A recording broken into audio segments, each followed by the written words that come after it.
But we begin with the race for the White House. Today, candidates arriving in New Hampshire to file papers to run in that first-in-the-nation primary. Welcome to Happening Now, the second hour. I'm John Scott. Hey, John, and I'm Marthel Neville. I'm in for Jenna Lee. Well, Florida Senator Marco Rubio among those filing today. He is also planning to release some personal records in the wake of criticism about his finances. I didn't inherit any money from my parents. I've worked very hard throughout our life. I had to borrow money to go to school. Luckily, I've been able to pay back that loan.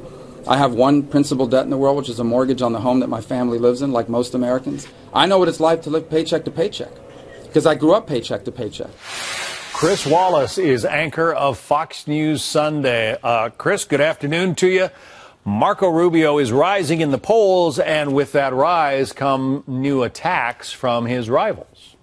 Absolutely. It's his turn in the barrel. He obviously did very well in the last CNBC debate. He is rising in the polls, tripled the numbers, I think, in New Hampshire. In the latest Fox poll, he and Cruz are in the teens. And, of course, you've got Trump and Carson in the 20s, but everybody else is in single digits. So your head rises and people are going to take some shots at you. And that's the downside of starting to do well. One of those people who's in single digits is the guy who is considered his political mentor, Jeb Bush, also from Florida. He took a little poke at Rubio. Take a listen to this. I've gone through lots of elections, and in this campaign, I've been thoroughly vetted. Every word I say is on record. Everything I've done is on record. I'm thoroughly vetted, and every candidate that aspires to be president will have to go through the exact same thing. So Marco's going to have to explain whatever he's done. Referring, I think, there to the credit card thing that Donald Trump has been bringing up. So, I mean, clearly the gloves are off between Jeb Bush and Marco Rubio, and I suppose just about every other Republican candidate as well. Yeah, they got to look at Rubio and be afraid, quite frankly. He obviously has shown in all of the debates and also on the stump that he has wild political skills. I mean, he's probably the best on the stump talker of anybody in the race. Obviously, he has an advantage being an Hispanic. He can reach out to that voting bloc. He's young. He's personable. Those are all things that are attractions for him and probably make a lot of his rivals worry about him. This question of money, let me just basically explain it. There are really sort of two issues. One is that when he was in the state legislature and one of the state leaders in Florida, he had a party credit card, and he apparently used the credit card for some personal charges.